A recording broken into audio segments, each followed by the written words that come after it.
Welcome back to This Week in Indies. Conventions, festivals, and conferences are in full swing. And as our schedules fill up as indie creators, each time we do these, we have a sense of expectation and anticipation. But has anything we've experienced so far surprised us? What has been our biggest takeaway from the events we've already attended? And has any of our strategies altered for the events going forward? We will discuss this and more with our roundtable discussion panel. Then, C.L. Cannon will be along with another indie connection that reveals indies who have the rule of one, just like the books by Ashley and Leslie Saunders. And finally, Patrick Duggett will be along to talk about his latest work, Never Steal from Dragons. So grab yourself a cup of coffee, and if you really need it, a shot of tequila. Sit back, relax, and get ready to chat about these subjects and more with your host for This Week in Indies, Joe Compton.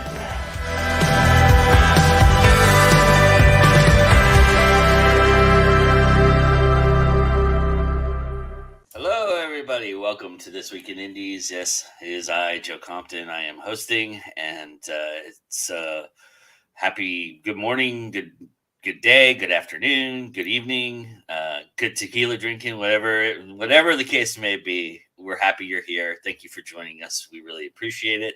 We have a really great show for you today. We're going to be talking about conventions and what we've experienced so far and what we plan to experience and everything that goes along with those. And we're going to talk about the vending aspect and the panel aspect. So if you're not a vendor, but you want to do some panels and stuff like that, the show will have some of that for you as well.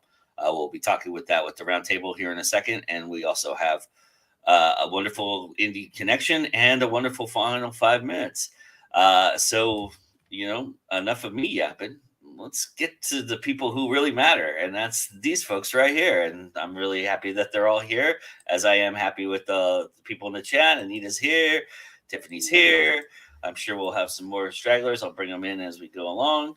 But let's walk around the room and just say hello to everybody. Just tell us who you are and what you do. And I'll just go down the line here. So Rachel, start us off, please. Sure. Hi, I'm Rachel Brune, and I am a speculative fiction writer. I also publish horror with Crone Girls Press, if you're in the mood for some horror anthologies. And I recently became the editor for Falstaff Books' horror imprint, Falstaff Dread. Awesome. Thank you very much. All right, Vanessa. Hey, y'all. I'm Vanessa Junta. I primarily write urban fantasy with horrific elements. I am an author and a freelance and contract editor. In terms of this panel, I have been doing the con circuit for a very long time, including on both sides of the fence as an attendee, as an instructor, as a panelist, as well as on the organizational side as director and things like that. I am currently the writing track director at Frolicon. I am the basically assistant director for the writing track at DragonCon, and I am the senior programming director for Multiverse. Awesome. Patrick. Hey, I'm Patrick Dugan. I am the writer of all sorts of things. I do the Darkest Storm series, dystopian superheroes. I do Watchers of Styria, which is steampunk. My newest book is Never Steal from Dragons, which is a cyberpunk heist book set in the world of fairy. I also am the owner of Distracted Dragon Press and the acquiring editor for Educated Dragon Press, which is our new book is Fairy Films We Folk on the Big Screen, which is out on May 4th. I have a feeling you like dragons, Patrick. I like dragons. Just a hunch. Yes. I also make and sell them, so Yeah, I was going to mention that. That's awesome. All right, Adam? Yeah, I was going to say there seems to be a theme going on over there. So my name's Adam Gaffin. I write near future hope punk science fiction where the heroines don't wait to be rescued. That's my Cassidy Chronicles. I am also a very small-time publisher and occasional editor. And since I didn't really get into serious writing until, during the pandemic, it's been interesting getting to conventions on the other side, and not just as a paid, not just as a attendee in the past couple of years, and it's been fascinating, and I'm looking forward to talking about it on today's panel. Awesome. We're looking forward to hearing about it. All right, Josh. Josh Nealis, as it says there, Cutthroat Comics CEO, editor-in-chief, writer, janitor, whatever the company needs me to do. We've been going since 2015. I like to say we're Ohio's most offbeat publisher. We do novels, kids books, comic books. I mean, really whatever kind of pops up. I'm a author and a comic book writer. Nice. Welcome all, and AC's here. She says she wants to go as a guest, but now she'll just listen. Awesome. Well, hopefully we give you some good insight, AC, so that you can feel more comfortable to come and join us. And then A.L. Mangle's here. Hello, Andy. Nice to see you. All right. So I wanted to start by saying, hey, how's it going? How's it been out there? How y'all doing out there? How's it looking? There was this little bit of this kind of buzz after the pandemic happened, where we were kind of getting some really good sales going and things of that nature, and everybody was just excited to be out of the house and around and going out. And I was just kind of curious if you've seen that kind of die down and kind of come back to kind of what you were normally used to before the pandemic, or is it still buzzing? How's it been going out there for everybody? Something I've noticed on the organizational side is that attendance is up, actually, because I think that there was a whole crop of folks during the lockdown that connected with people who do conventions. Like, people started doing like Zoom calls together and being social with each other in the only way we really could. And so there's a whole bunch of new folks who had never gone to cons before who are like, hey, that sounds kind of cool. And so what I'm kind of seeing is that,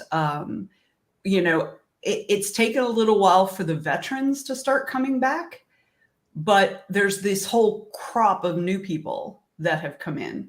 That's at least been my experience at some of the smaller cons that I am part of. Well, I've also seen a lot of, there's a lot more attendance in the panels, which I think is interesting. And I think it's because, like Vanessa was saying, over the pandemic, there was a lot of people started kind of digging into, like, what can I do? And so now you're getting, we did Jordan Con last weekend, and, the panel rooms were packed. Yes. Which before the pandemic, that wasn't always the case. Even on Friday afternoon, which is traditionally a really slow time for paneling, our 2:00 panel was jammed. It was standing room only. So the excitement is still there, with people coming in for the first time or finally feeling safe enough to come back. So it's been a really good vibe as far as people's energy and enthusiasm for the cons. Absolutely. I haven't gone to huge. No, I take that back. I was at Fan Expo Denver, and that was packed last year. But even the small conventions have been different this year than last year. There's been a lot more buzz, a lot more energy, a lot more people sitting in the panels. Last year, first con I went to was Cosine, and there was one panel where, there were 4 people in the audience and 3 of us up at the, 3 of us talking to them. This year, pretty much the same time slot.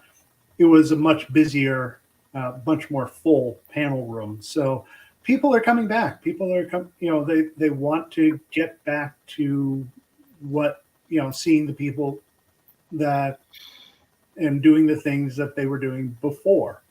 So, and as one of the new people that Vanessa was talking to, since I wasn't attending conventions beforehand, it's been, just as she said, a lot of networking beforehand, Vanessa, Rachel, networking with you guys, through through Zoom and good things like that.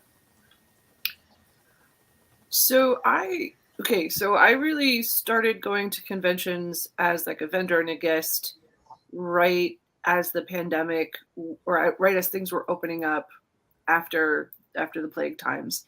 And so my experience is probably not as able to be generalized as some other folks who were around and doing conventions beforehand. This year, I've been to 4 or 5, and it's been kind of half and half. Two of the conventions in particular that I'm thinking of that seemed really vibrant and successful. One was RetCon in Cary, North Carolina, and the other one was Scares That Care Presents AuthorCon, which was in Williamsburg, Virginia. And those two were incredibly vibrant, very it seemed that things were well attended. There was a steady flow of people walking around, going to the panels, walking around the dealer room. And I think that the difference between those two and maybe one or two of the other cons that I went to that seemed like they were still getting their footing was that there's a very specific population. So like for RetCon, it's a local con. It was very much like, hey, it's our inaugural year. They did a lot of outreach. There was a lot of folks that felt welcome there. AuthorCon was very much a horror literature con. So you had a very specific set of folks who would go there and see people that they wait all year to see there. So it had that sort of, culture like, hey, it's not just a con, it's AuthorCon. So I think that for me, the cons that had that very specific vibe were doing really well. But some of the cons that were still trying to get their footing after the plague times who were maybe, and this is just pure conjecture on my part, who are maybe still counting on that, oh, the plague is over, we're all going to rush in like last year. Oh, we're doing really well because people haven't been anywhere in a couple of years. Now that's kind of evening out. And so I think that cons that are really doing that very specific outreach are killing it. So. Yeah, I don't think I really have a whole lot to add to what everybody said there. I haven't noticed necessarily an uptick, although I do believe I do keep hearing that there are more people coming. The only thing I've noticed is the more product I've added to my table over the years, the better sales have been. But that's different from, overall attendance. It's just more options for people to purchase and talk to me about. I'm curious, Josh, do you do panels? Do you go on panels from time to time, or do you stuck to the table usually? I would do a panel if I was asked. I did a library thing a couple weeks ago, and it was all right, but I don't know. For me, I don't necessarily need to be on a panel. I prefer to stay at my table and move units. But I would if somebody was like, hey, we need you in this panel about, origami sex stuff or something. I don't know. All right, that just opened Pandora's box. Thanks. I was gonna say, what's Multiverse looking like this year? Andy says that convention attendance for him he's noticed his way up. He was recently at MegaCon. It was up to 140K attendees. And Sean says hello, everybody. Yeah, I do think the one of the things that we do for one of the cons that I'm part of is as part of the registration process, you say whether you've attended before or not. Mm-hmm. And what we've noticed with this particular con, at least, is that last year we had, obviously we capped numbers for 2021 because obviously it was right after the pandemic. And then for 2022, it kind of opened up a little bit more. But what we saw is that there were fewer people overall than pre-pandemic, right? So there's this was pre-pandemic, so this maybe is 2022, but we had roughly the same number of new folks, which means that a larger portion of the smaller amount was new folks than previously. And so this year we still have about the same number of new folks who are coming, but now we've got all the old new folks plus the old folks who are coming back, right? So that's where I really feel like, what Andy's saying, about convention attendance being way up. I think that is the contributor to it, because new folks coming in, those numbers have been pretty steady, while, as people, the veterans are feeling more comfortable coming back, it's getting bigger and bigger. So, I was just in Puerto Rico and doing the Puerto Rico Comic Con, and just observing everything around there. And I talked to a couple people who were not vendors that I didn't get on camera because they're attendees, but they talked to me about they had a personal strategy going into this year, because they just didn't know, what was going to happen, and so there was a kind of weird, thought process there. But they said their strategy this year, as opposed to every other year, they usually just go around, look at what they want, and then they kind of buy at the end. But this year, they decided to attack it right from the get-go, and it was very apparent if you watched the show that I did, excuse me, about Puerto Rico Comic Con, talking to vendors on Friday, that they had their best Friday they've ever had there. And it was because people were adopting that strategy, because they were afraid. A lot of people were afraid that things were going to sell out, and that's kind of was the fear. Have you all noticed an uptick at the beginning of the con, which is typically, you're kind of settling in point, kind of people browsing, and then at the end, usually they come and buy? Or has it been that? Has it just stayed the same for you? Now, I've only made it to a couple of cons so far this year. Living in Colorado, it's a little bit more challenging to get to, there are an awful lot of cons on the East Coast, and I'm so envious of you guys living out there and being able to, I'm just going to go to this one that's 2 hours away. There's nothing 2 hours away from me. There's nothing. No, not true. Anyways, but both Fridays for the cons I've been to have been very good. People come in, they're very enthusiastic. They're like, oh yeah, this is really cool. I went to WhimsyCon up in Denver last month, and they're just wow, walking around, and they're like, ooh, yes, I'll take this. And it wasn't just me. It was like Joe was saying, okay, I'm going to get this, I'm going to get that, I'm going to get this other thing, because I want it and I don't want to miss out. So yeah, I've definitely seen that. So I have not seen that at every con that I've done this year. In fact, at two of the cons that weren't really all that great overall, I did have it was kind of a slow Friday, and I sell horror anthologies. It's not really it's not flying off the shelves to begin with. So when I say it's slow, it's slow. And I also had a lot of be backs, like, oh, these look great, I'll be back. And then, no, of course, they're never back. But I will say that even at those cons, and the one in particular that I'm thinking of, the folks who are already familiar with what we had, they just came and bought what they wanted because they already had the prior relationship with the press. So it wasn't necessarily the con, it was just the fact that it was close to them and they could come and get their stuff in person. But for the other conventions that went pretty well, if it, the Friday was good and then the rest of the weekend was good. So I'm not really sure if it's generalizable to all cons that a good Friday leads to a good con. I think it's just some cons are still, it's still new for folks. Especially, like I said, RetCon, it was like the inaugural con. So it was, hey, listen. And there was also a local con for me. So I could be like, yo, people who know me, who live in the Triangle area, come to this con. And they did. It was very nice. Thank you, guys. And I will just say, sorry, Patrick, I will just say real quickly that if you walk by Rachel's table and you don't pick up side roads, you're doing yourself a disservice. Thank you. I'm sorry, Patrick. Go ahead. Oh, I wasn't going to start. So, but I'll start. It's Josh. Oh, sorry, Josh. I heard somebody. Yeah. It wasn't me. Yep. So a couple things. Like one, typically I think we all notice that the first hour and a half of cons, it's usually just people walking around looking, which is fine. But that doesn't mean that's not an opportunity to talk to people and seed your product to them. I did a con, when was it? It was like a month ago or something like that. This guy came around and I was talking to him and he kept walking.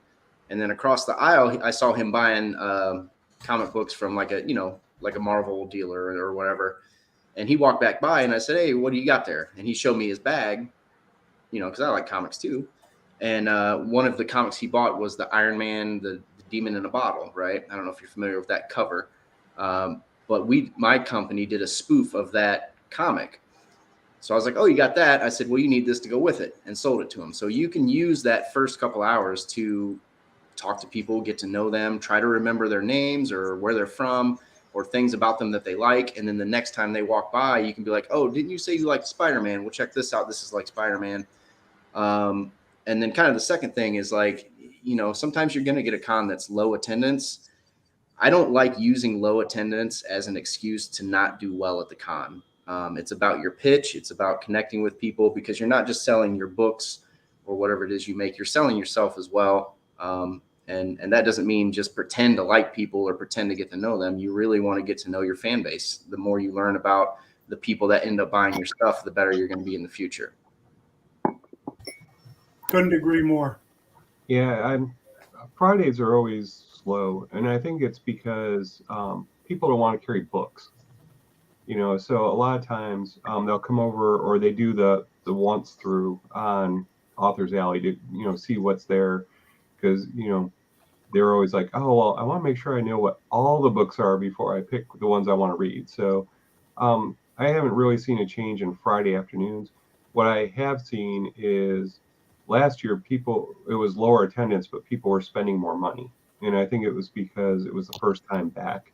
This year, people, I think, are much more interested in panels. So we do a lot of boom and bust with, when panels are in session, there's nobody around.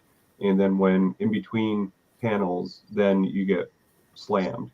And so, but it seems like people are a little more wary right now of spending a lot of money. And not to say I'm sold, at JordanCon, I sold just a little bit more than I sold last year. But my average sale per person was down. So I had more people, but less people weren't buying as many books. So I think that is more of what I've seen is people are a little more conservative with what they're spending and what they're spending it on. Whereas in 2022, people just were going nuts. Yeah, and that makes sense because of inflation and stuff. Yeah. I mean, that makes total sense. Sorry, I had my mute on. Did you want to chime in, Vanessa? You hadn't spoke on this. I'm not sure that I can really speak very well about this because I only just started selling at tables right before the pandemic. Mm-hmm. And so I'm not really sure. I do see what I have seen what Patrick is saying about last year versus this year. I have seen that as well, that the overall dollar amount that people are spending is lower, but we have higher attendance. So that means we have more people. And I also totally agree with what Josh was saying about it's a connection you're trying to make with people. And one of the things that Darren Kennedy always says is that a win at the sales table isn't necessarily a sale. A win at the sales table is when you've connected with someone in some kind of meaningful way, right? You've had a good interaction with a person. And I really like that idea because you can go into it with not having so much emphasis on the money side of it. Because what we do is we create relationships with people, right? That's what fans are. Fans want a relationship with you of some sort. They want to know you and want you to know them. So I think that what Josh was saying about every time you interact, it's an opportunity to connect with your potential readers, and that is what ultimately is going to get you sales, whether it's today or next year. Yep. 100%. Absolutely. There was a guy that I had one college class with, and I was at a con, and he walked by, and I hadn't seen him in like 3 or 4 years. And just out of nowhere, I picked his name out of my brain, and I think it was Jeff. I'm almost positive. And then he came over and bought a book. So it's just stuff like that. You try to remember things about people, and show them that, although, yeah, you want them to purchase your things, but you care about who they are as a person too. Mm-hmm. Yep. Shout out to Jeff. All right. I'm almost positive that's his name. If that's not your name, then we're sorry. We apologize. You're Jeff now. Yeah, you're Jeff now. You will always be Jeff to us. You're our Jeff. All right. We have a lot of good comments here. Sean says Jordan Con nearly maxed out this year. My SF track had its best attendance. And he says that I'm lucky that all my cons are here in Atlanta, although I'm going to Con Carolinas in June. We'll see you there. And Margaret says, hey. Rosie says, hello. Rosie says, at Sean Hillman, yay, I love Con Carolinas. And Margaret says, it seems like all black magic to me. Yeah, it's the dark arts for sure. It is. It's voodoo. And then AC says, I hope to get to a few of them this summer as an attendee. And I think that's a good way to start. If you want to see how it operates, and enough people, AC, you can talk to people about the back, about how the sausage is made. You can talk to the factory folks and see how they do their thing. And I think that's a really good way to approach it. Don't do it like me and just jump in when you've never been to anything. And then why? That's a great way to do it. That's what I did. Yeah, I've told enough times as this my first con. So, but and then AC Mango says, AL Mango says, MegaCon fills up fast. 2024 is already on waitlisted for vendors, but it's a big big overhead, big sales. Yeah, I mean, something like Dragon Con and places like that, it seems like those are everybody honed in on the popular ones and getting those right away and pushing that. In fact, I just watched, for some reason on my feed, an episode of The Big Bang Theory came on where they were trying to get into San Diego Comic-Con and they were just taking refresh screen the whole time. So that's kind of how those kind of big ones go for you. But I mean, you could always attend those. They open up tickets a lot more than they do vendor opportunities for that kind of stuff. Another good way to get into conventions, just to dip your feet in and stuff, is to volunteer. Like if you volunteer, you get a lot of experience with interacting with con goers in general. Work the registration line at any con. Well, maybe not Dragon Con. Well, it's the same for Dragon Con because there are so many people working registration. And let me tell you, Dragon Con has got that shit down. They do. Yes, it does. So, you go into the bowels of the basement. Yes, but seriously, volunteer for a local con. And if you've never been and you're not really sure how it works, because the other thing too is you have an automatic way, like reason to interact with people. You don't have to worry about being, if you have issues with social anxiety and stuff like that, you've got a purpose and you automatically have connections because there are other volunteers that you're working with, and you're all kind of in the same area and stuff. So that's also a good way if you're, not really sure how cons work, or if like you're nervous and stuff. Yes, I'm totally speaking to you, AC Adams. So I was just going to mention, AC, if you mentioned how, I've heard so much about Dragon Con, the con to go to, but it's so damn big. Well, you know what? We have somebody here who might be able to convince you of a certain con that is not as big as Dragon Con, but probably a hell of a lot more fun. In my personal opinion, it's a hell of a lot more fun. But that's just my personal opinion. I know people have a thing for Dragon Con. I look at it as an adult Disneyland. I'm not a big fan of it. But that being said, and yeah, I just probably burned a bridge there. Sorry, Dragon Con. Dragon Con is fantastic for what it is, right? Yeah. It is the biggest fan-created, fan-run convention for fans. But it is huge. So if crowds are not your thing, it can be really daunting. So I absolutely recommend starting smaller. Most areas, within a couple hour drive, you can find a convention. Here in I'm Atlanta, on a tee for you. what? Knock it out of the park. I'm about to. I am literally about to, if you hadn't interrupted me. Sorry. Here in Atlanta in October, which is it'll be about 6 weeks after Dragon Con, is Multiverse Convention. And we are a science fiction, fantasy, horror fandom convention, and we have lots and lots of fun things to do. We are a smaller con. Our first year was 2019. And then we went straight into the pandemic. So we're still rebuilding, but we've got an awesome team and we have awesome content. We have crazy author readings that are not anything you would ever experience at any other event yet, but it'll catch on.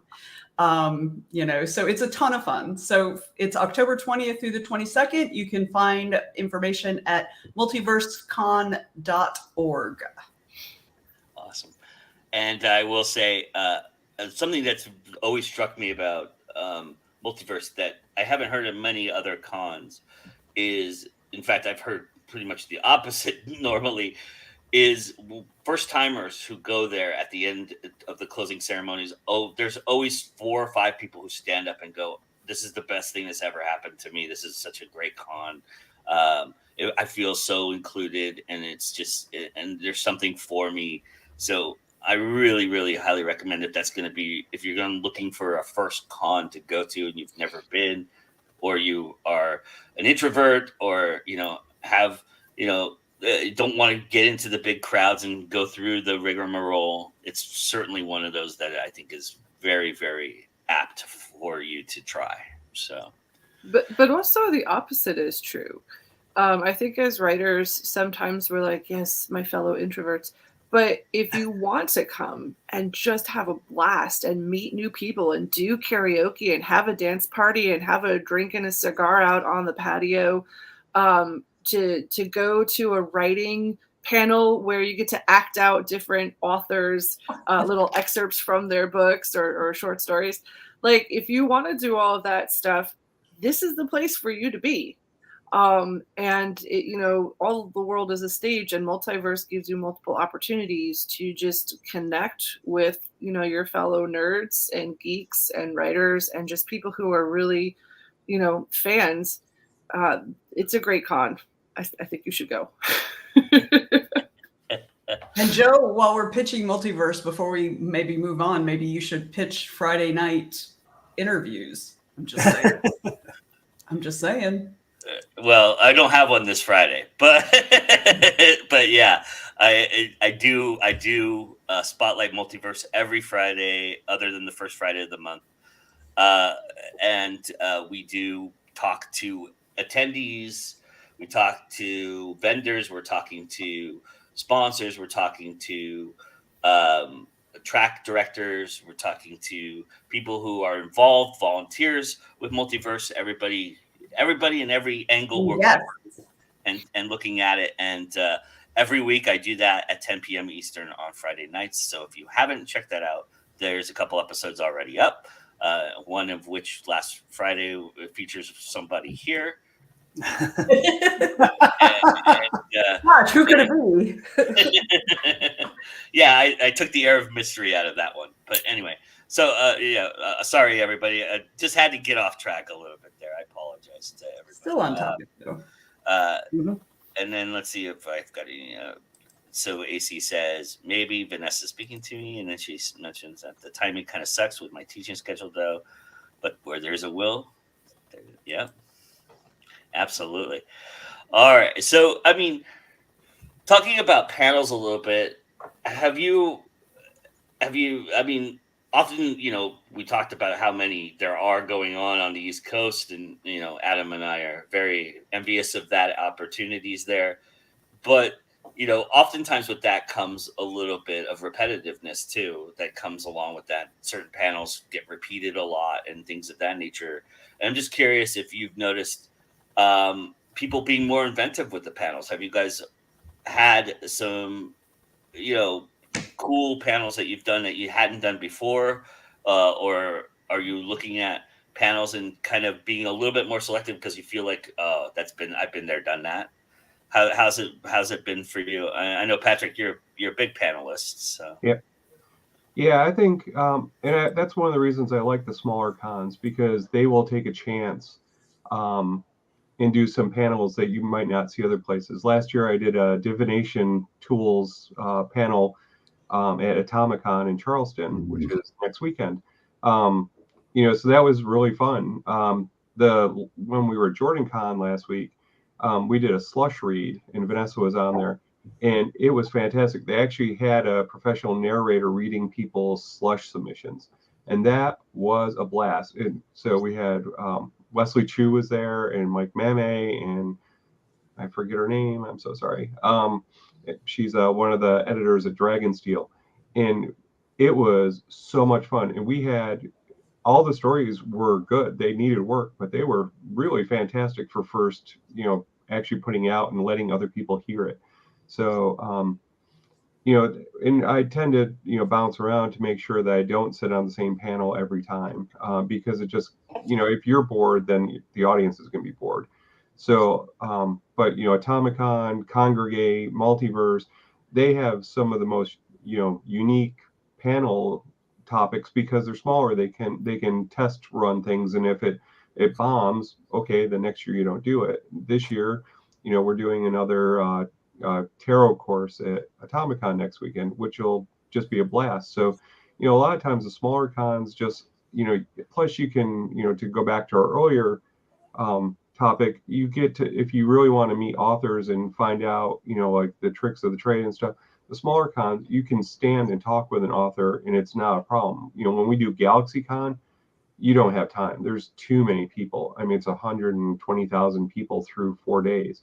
You just don't have the time to make connections, because a lot of the people I've met at cons, who have just come and talked to me at my table have become friends over the years. So I think that, the big thing with the panels, though, is it gives you a chance to, to tell people who may not be as far on their journey, or just, giving them information they might not otherwise find out in an easy to digest format.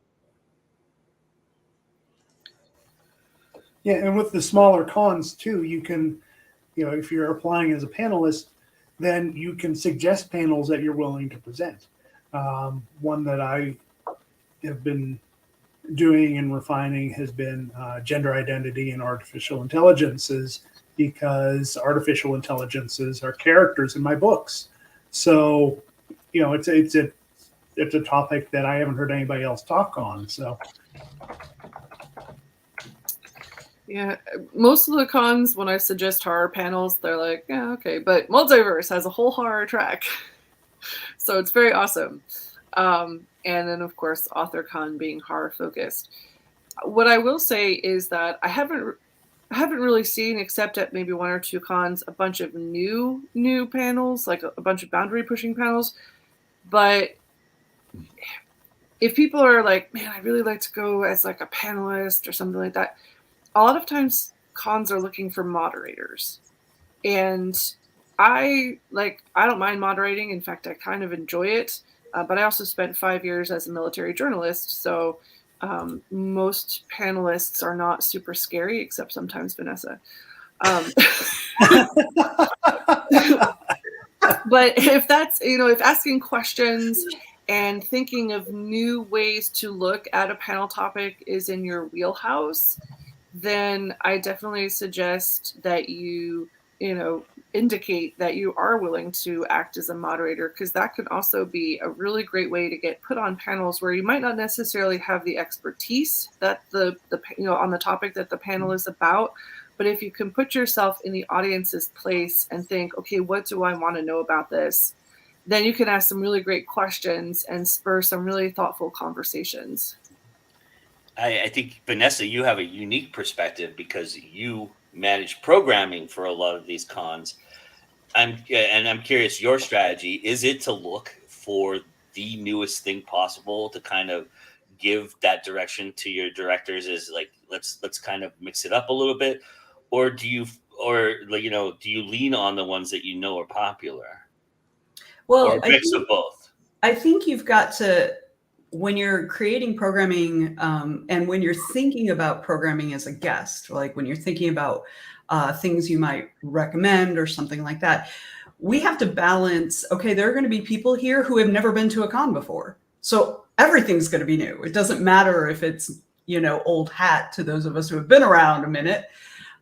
You have to balance that. But it's also really important to look at what's going on in the world right now. There need to be panels on AI and how it affects the publishing industry, both indie and traditional, and what ways indie authors can utilize AI, because it's not going anywhere. It's here, right? So how, so like there needs to be a balance between the old and the new, because you're going to have people who have never seen some of this stuff. You're going to have people who are brand new writers, if you're talking about like a writing track, who are never gonna, who've never been to something like this. So you have to also accommodate them in addition to, those of us who have been around for a while. New, yay! He says, "Me, I'm new to cons." Yeah, and something that I believe Rachel brought up, and I'm sure you all brought up. I apologize if you brought it up and I don't remember. It's early for me, everybody, so just bear with me. But about suggesting, well, Adam said suggesting, right? Suggesting some panels and things of that nature.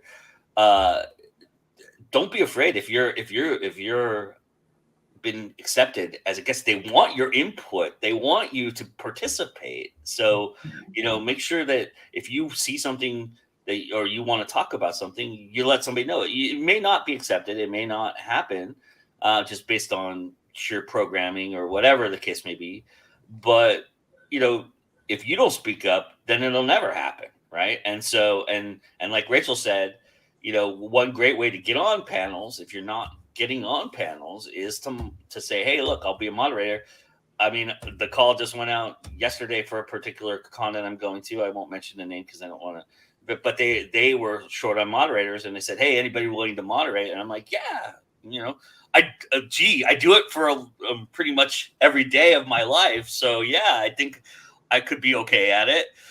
So yeah, please, I want to, I don't want to like use all the time. Like, I don't want to take all the time, but I do want to mention that if you are new to cons as a guest and you're just applying, absolutely put in, if they've got a space for comments, if they've got a space for suggestions, absolutely utilize that and list like lots of different things that you are able to speak to, because that's going to make you more useful to multiple tracks in the con. And the more useful you seem, the more likely you're going to get to be chosen. So I just wanted to toss that out there for those who are maybe just starting to apply to conventions and things. Don't leave that space blank. Do not leave it blank. Talk about, like if it's a science fiction, fantasy, horror fandom, talk about your fandoms. I mean, don't like write an essay, but, list your fandoms, list the topics that you're interested in talking about. Do not leave that blank. That's one of the most frustrating things when I see a guest who, I don't know, I think that they might work for us or whatever, but they leave that blank. So I have no idea where I can use them for, what areas we can use them. And I will also say, if you're applying for the first time as a guest and you get accepted and you do that information, but make sure that you give yourself some time to breathe and go through it, because if you tell a programming director that, hey, I'm available for this and this and this, they're going to take you on and bring you on and use you. And then all of a sudden you filled up your entire day and you're going, holy shit, I don't have time to go to the bathroom. I don't have time to drink water. So, please make sure that you keep that in mind too. And I also will say, as far as like suggesting goes and things of that nature, if you're suggesting it, be ready to be on it, because they're going to put you right on it if you do that. And maybe moderate. Yeah, you might be moderating. Yeah. So be ready for that as well. And also, leave also the flexibility aspect, leave some flexibility in there, because you never know when somebody may have to not be on a panel and they think of you hey, weren't you interested in this? Can you be on this panel for me? It happens a couple times in a con situation. So, all of those things are available to you if you really just put your mindset to it, I guess. I'll keep that in mind next time I apply. There you go. All right. So anyway, we have rules here on the show, believe it or not. No, we don't. But it's just worked perfectly for a segue. And, there is no more than one rule. There is more than one book out there with one rule. And so even though this is about the rule of one, here's some indie books, more than one indie book that you'll be able to enjoy. All right, we'll be right back. Here's the Indie Connection, and then we'll be right back to wrap things up, everybody.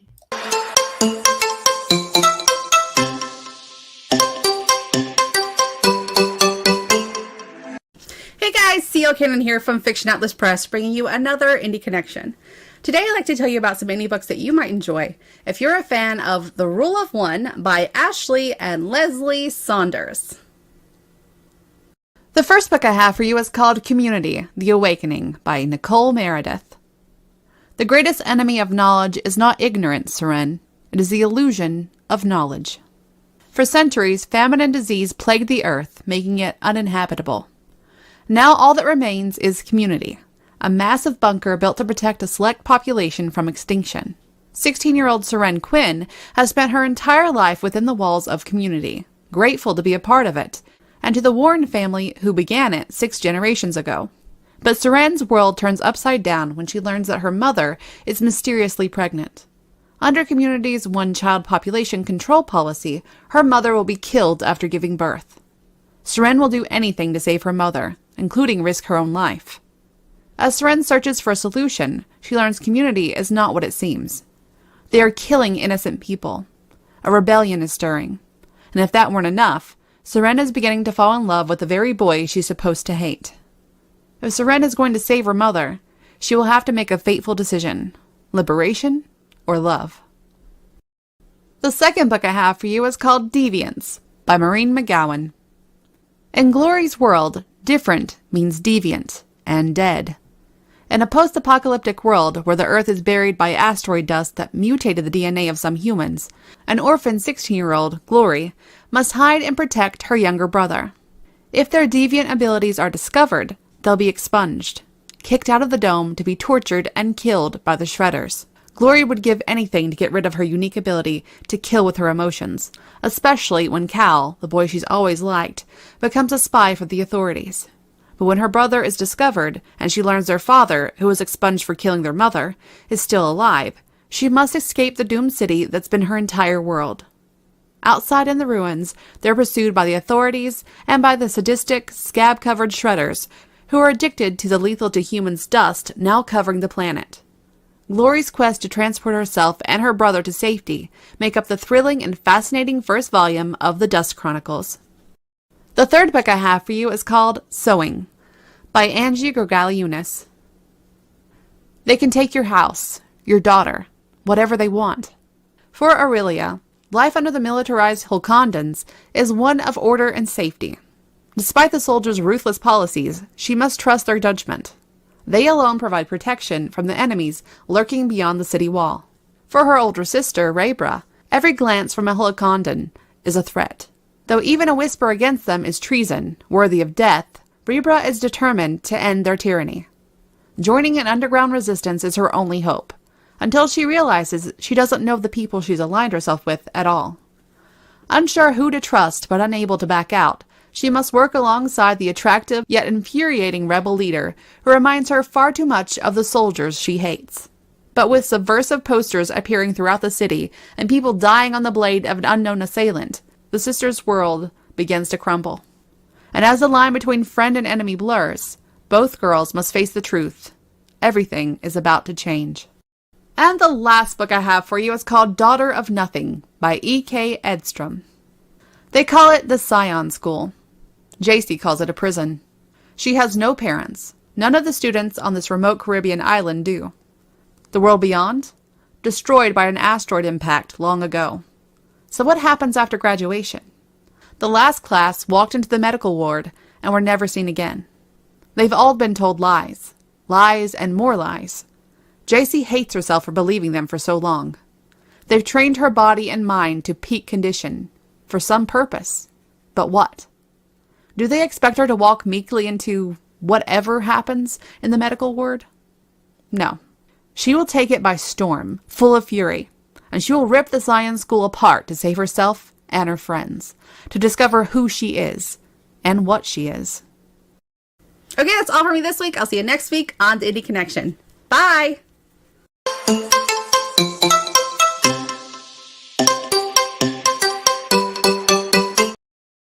As always, another wonderful indie connection by CL Kennan, despite my butchering of the intro and segueing, which I'm normally usually good at. I'm just off today, guys. Sorry about that, but that was terrible. I'm so sorry.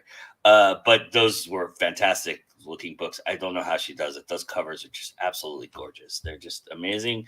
But go check those books out for sure. The links are in the description, so you can go grab one.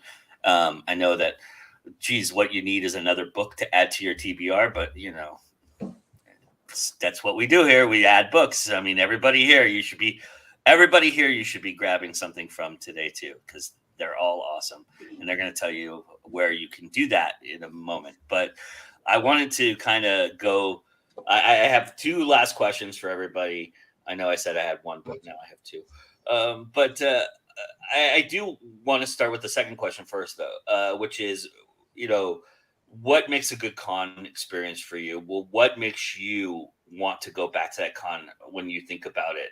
What is the thing that it does for you that you enjoy? And it doesn't. I mean, obviously, if you make money, you're thinking, okay, I got to go back to that. But beyond that, what is it emotionally? You know, I hate to say spiritually. You know, metaphysically, you know, because we are in the dark arts. So, you know, what is it about a con that makes you come back to it? That's a loaded question, really. I mean, there's 1,000 answers to that.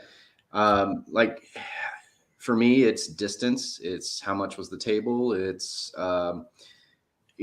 you know, and I don't need to be treated special myself, but like if the promoter's there and they're like a jerk or something, then I might not do it again. There's been a couple where I'm like, man, you don't even, you know, I gave you money to be here and you can't even like appreciate that I'm here. Like I said, I don't need special treatment, but like treat me like a person and not just a dollar sign.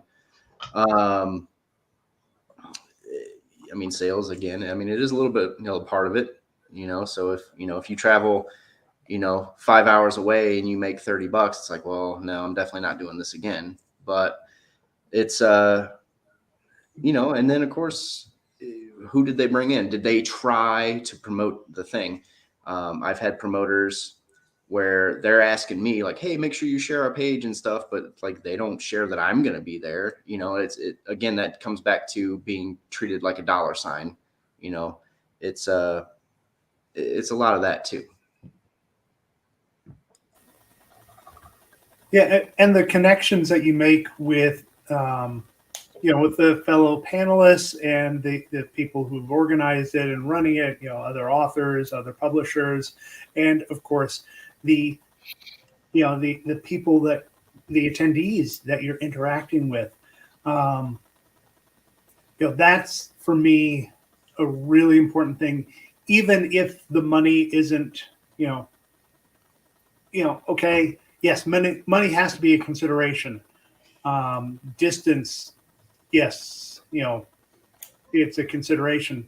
But I'll go back to a con because I had fun there and made a lot of good connections, even if the distance is, it's a long way away and,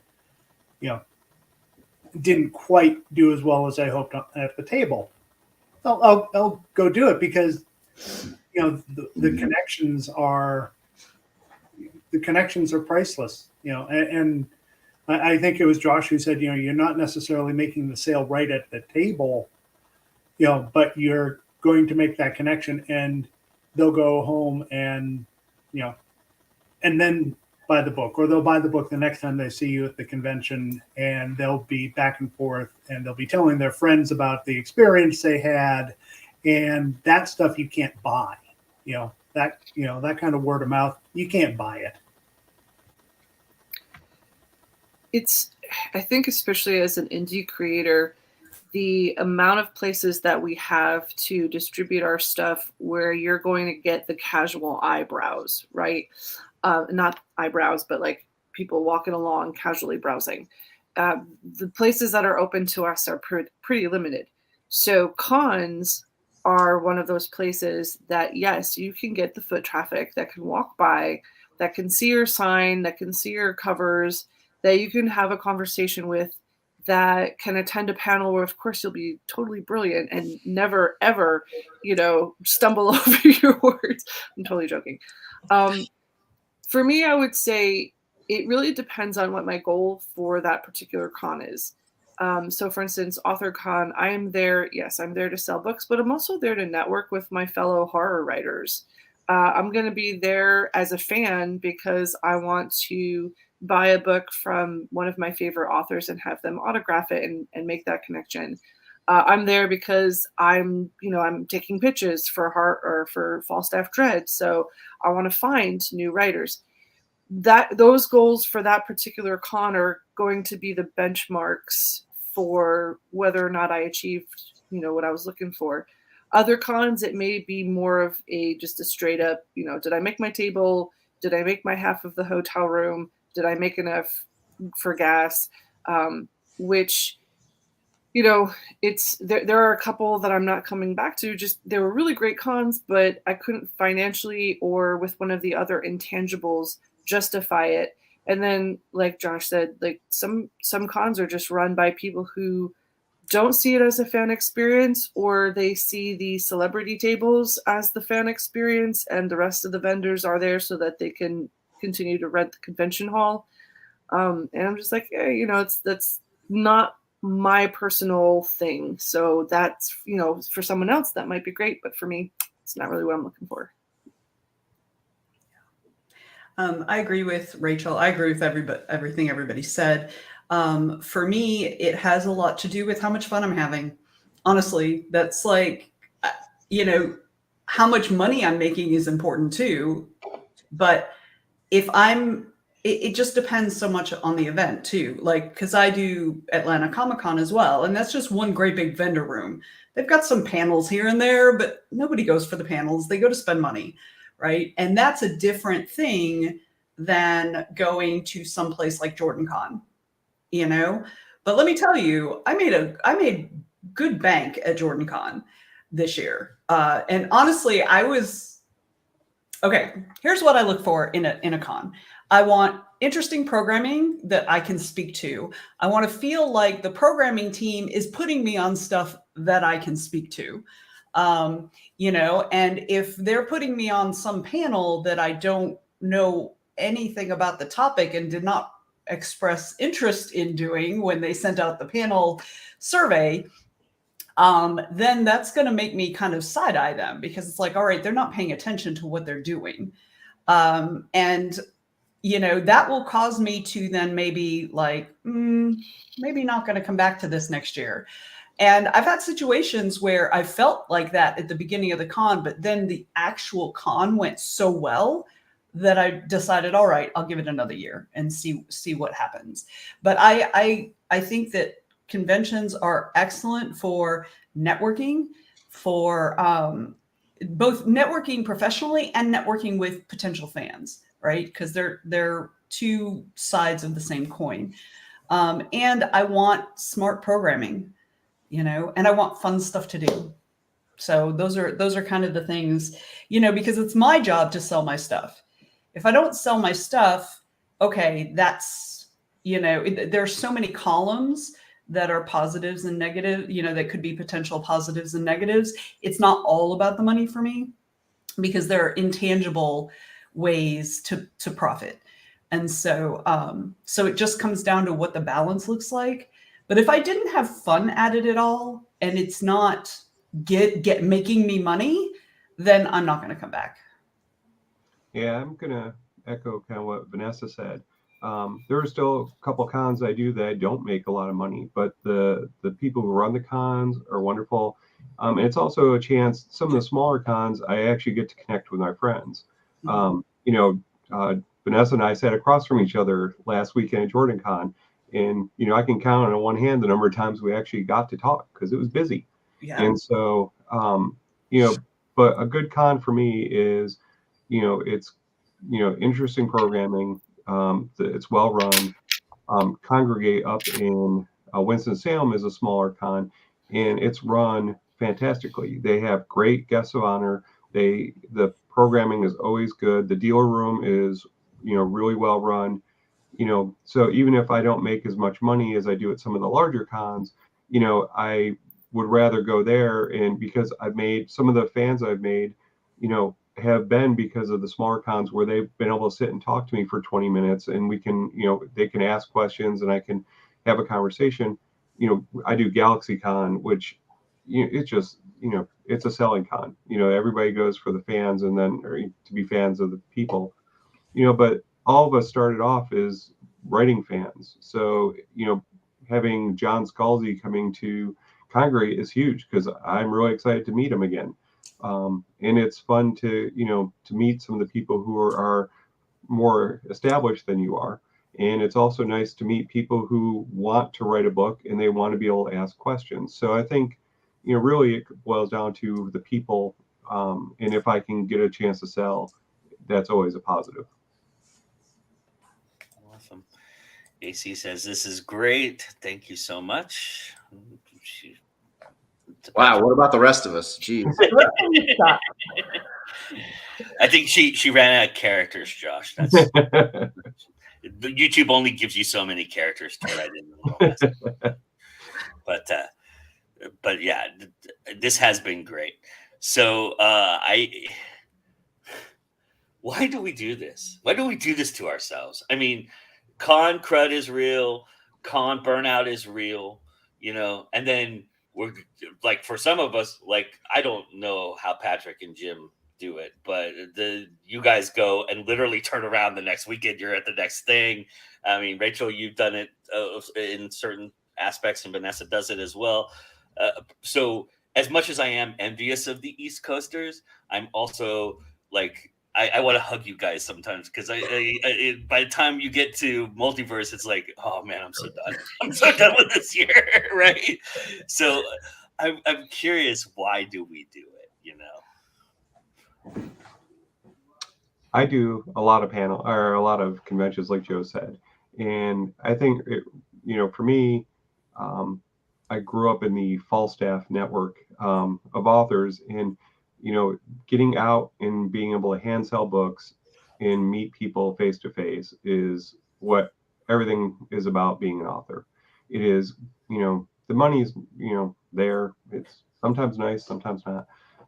But it's always nice. Yeah, it's always nice. Sometimes there and sometimes not, but it's always nice. But, being able to, interact directly with people and, because the whole reason you spend the, inordinate amount of time to write a book and go through the publishing process and everything, is to get people to read your stories and love them. And that is the best way that you can do that is by being at conventions and making yourself available to people who want to read your stuff and hopefully come back the next year and say, I love this, what's next? And, you have new books for them. So that's why I do them. Yeah, I think all that's true. I kind of look at it a little bit different probably than most people. When I do a con, I look at it as, when you're in high school or even college and you played sports, why is the reason you play sports? To compete and you have a game on Saturday or Sunday or whatever. I look at cons as it's our game. It's Packers versus Bears on Monday night, depending on the size of it. And I get, especially if it goes well and I feel like I won, like I definitely get that same feeling as I did when I was competing, playing soccer or whatever in high school. I love that. Yeah, there's definitely a rush that goes with being at a con and talking to people and and just making those connections with them. it's a blast. It's fun. It really, really is. And yes, it can get insane trying to schedule things and get to places and get things set up and torn down and getting to panels on time. But wow, it's just, there's nothing like it. Yeah, I feel like for writers, especially the folks who maybe either work from home, have like a work from home job, or this is what we do. You leave us alone long enough and we're going to turn somewhat feral. So cons are a place where we can go and remember how to put on pants. Feral in public. Exactly. But the other thing too is, like everybody said, it is fun. I enjoy being on a panel. I enjoy talking about the things that I love, and being on panels and sitting behind a table gives me the opportunity to do that. I will say that selling things is not my comfort zone. I'm not someone who's like, oh yes, I would love to sell you, I would love to sell some bricks to a stonemason. I can't even do that. But I have learned how to do it because I have an obligation to my authors. I have an obligation to the folks, as a publisher, to the folks who have entrusted me with their stories. And selling online is one thing, but like I said before, cons are where people can walk by and have their eye just taken by something that you've got on the table, and have those conversations and introduce people to new authors that they maybe have never met, or don't know that maybe they know the author, but they don't know that they've published something with you. So that's another aspect where cons can be really great. Yeah, and for me, selling is great, but what feeds my soul, like I'm a teacher at heart. It's part of why I'm an editor, because it's kind of like one-on-one teaching. If I can help other creatives with whatever their goals are, that gives me the warm fuzzies and that feeds my soul. So that's a big reason why I do cons. I mentioned that I'm basically the assistant director. I'm second to the director for the writer's track at DragonCon. And I literally got sucked into that. Like I was bossed into it, right? But the reason I continue to do it is because I enjoy seeing and being a part of this experience that every year we have new baby writers who come to the writer's track, and they get to listen to some of their favorite authors or authors that are new to them, and they learn things. And that's one of my favorite aspects of life in general, is when I or other people are learning things and becoming better. So that's what I love about cons. And AC Adams says the rest of you were chopped liver, so Take her out of here. Block. I will give my reason as to why I go to cons in a second, but I do want to mention one aspect of a tip for those of you attending cons, and I'm going to preface this by saying you're going to hear me use this word, but by all means, it does not mean what I'm about to say. It's going to the bar. Go to the bar and hang out. That's where all of these folks here are at the end of their time. Most of them will spend time at the bar, but by no means does that mean if you don't drink, that doesn't mean don't go because you don't drink. The bar is not. I'm not saying the bar to go and get hammered and do all that. Although some of us take that literally. I will put my hands up as I've been known to howl at the moon and raise the sun, but it doesn't mean you don't drink. Come on, and don't be afraid to come and. You can always, if you see me at a con and you see me at the bar, come and say hello. I'm always open for people to come and say hello, and I'll buy you a water, I'll buy you a coffee, I'll buy you whatever you want. I'm gonna go see Joe next. Okay, now we're talking. I really just opened Pandora's box. Yeah, you did, Joe. You did. Yeah, no, I really do. I would love to see you and talk to you, and that's a really great place because in that element, it's more one-on-one. It's more we're having conversations about being people. And the reason I love going to cons is all of these folks here. The energy don't get. I mean, one of the reasons why I love doing Go Indie Now is I get this great creative energy, but the energy that you have in front of another human being when they're just 5 feet, 2 feet. Well, some of you need to be like 10 feet away from me, but one, whatever the case may Restraining be, orders and all. you know, whatever the case may be, you're right there and you feel it. It just seeps like I've never not been to a con where I didn't write down some kind of words at the end of it. Like I'll get 100 words down the night after that because I'm just so buzzed. I can't sleep. I have to do something. Something triggers me to write and create and do that. And that's just the energy that I get from these things, and it's just amazing. I love one of my favorite things about doing panels too is what Patrick said about, there's certain cons where you can't do this, but for the smaller cons especially is standing around afterwards and talking to people who come up to you and talk about the panel you talked about and then give you like their stories and their thoughts on what you were talking about. I love that aspect of it. I think that's my favorite thing about doing panels like and that. being able to encourage them and being able to like let them know they're not alone. Yeah. Like, especially in the last few years with the lockdowns and pandemic and everything. Like a whole lot of us did not get very much done when we feel like we could have because we had so much extra time at home, right? But like being able, right? Rachel's like, why are you talking to me? Why are you talking about me right now? I'm talking about myself. But like, to let people know that they're not alone, that their experiences are not uncommon. That is like such a relief, I think, to so many of us. And especially if you're newer to it, and you don't know what you don't know, right? Absolutely. So, and Jessica, I'm sure we'll see each other in June. So come up to me. I'll buy you coffee. No problem. We'll go have a cup of coffee together. I love coffee. So as you can tell, I've been drinking it throughout this whole entire thing. Anyway, so, but I love all of you. So all of you need to tell everybody where to find you. And not just, you can tell everybody where you're going to be at the next con. If somebody's there, then they can say hello to you. But if you just want to tell everybody where they can find your stuff. I'm going to start with Vanessa because I know she's got to get out here. So thank you.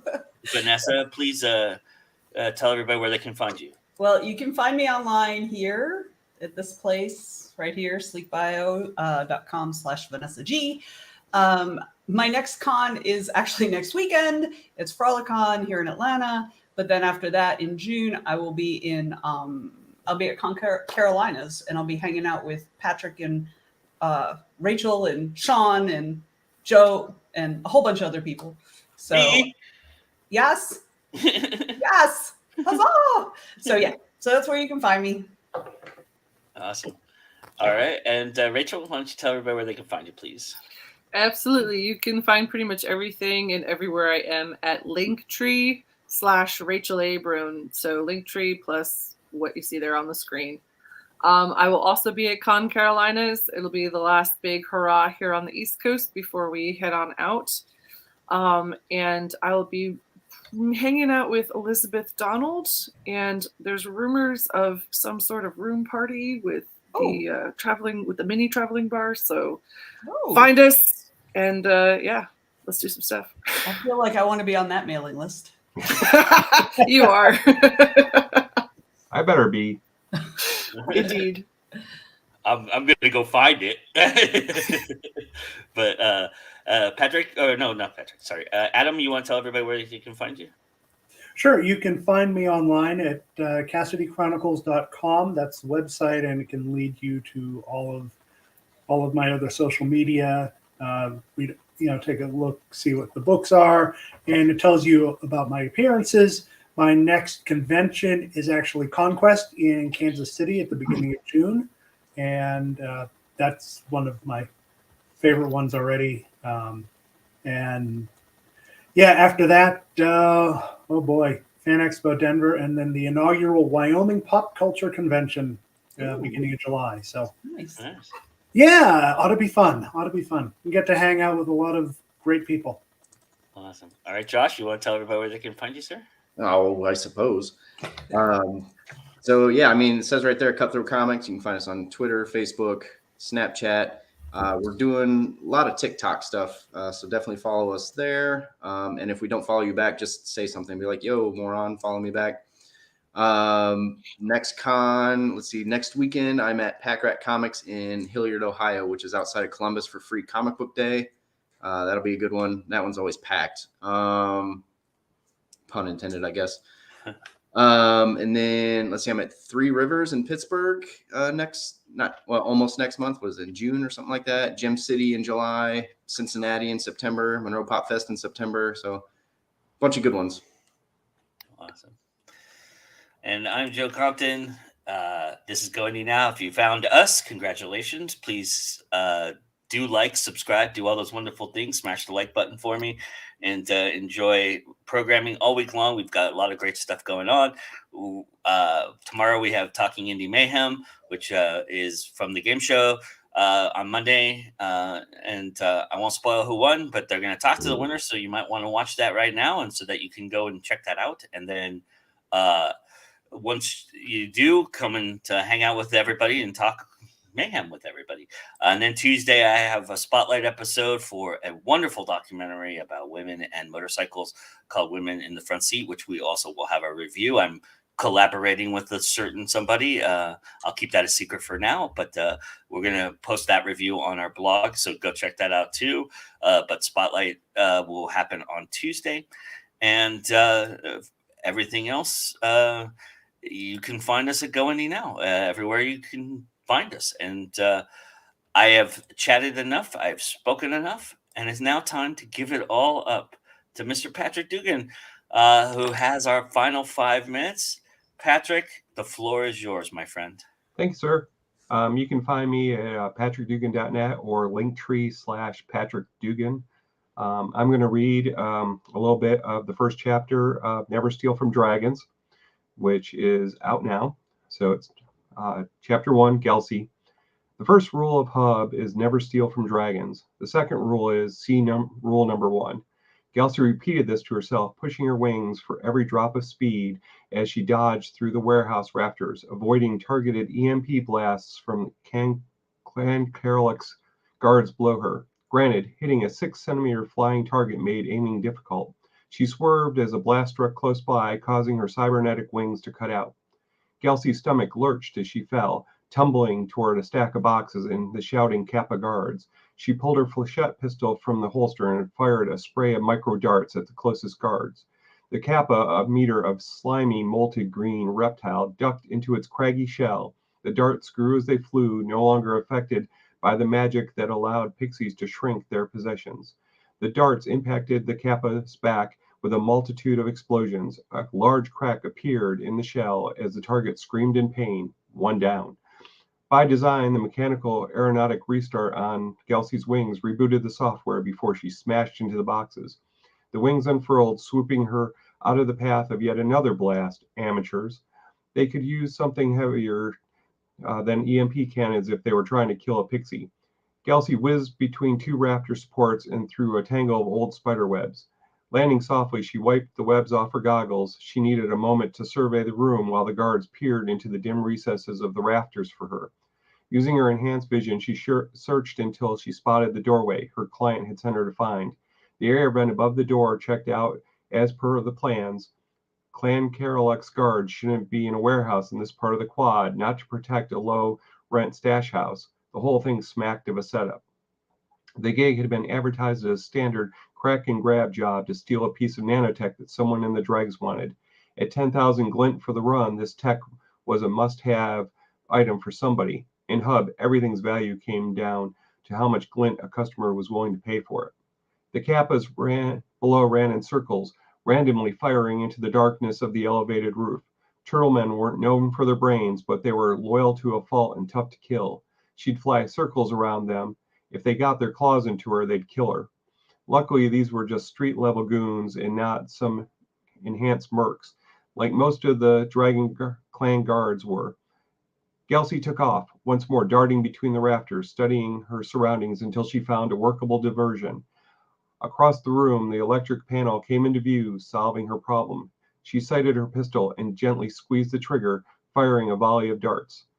Shards of metal burst from the panel in a geyser of sparks as the explosive projectiles found their mark. The warehouse plunged in darkness and disarray. Well, for the Kappa anyway.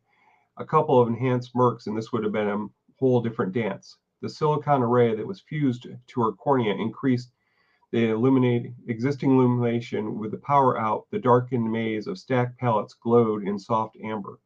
Flying in reduced light could be challenging given the inability to pick out fine details like wires or glass panes. Ending up flattened against a window like a wayward sparrow would make her the butt of every joke in the quad.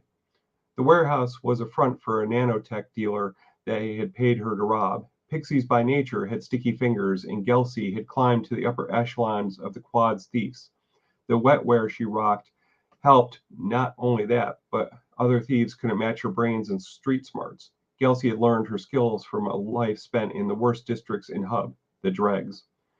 The Kappas shouted back and forth, accompanying by loud crashes as they attempted to navigate the unlit stash house. She stifled a giggle as her wings unfurled and beat softly, floating across the intervening space to the air vent that would let her slide into the true target of tonight's venture. The guards had been unexpected. They were more of a nuisance for an experienced thief like her. While she could have taken time to scout and avoid them entirely, it would have slowed her down. She removed the grill from the air vent in short order. Most security consultants didn't plan for a miniature thief when they installed their systems, making Gelsey's life much easier and far more profitable.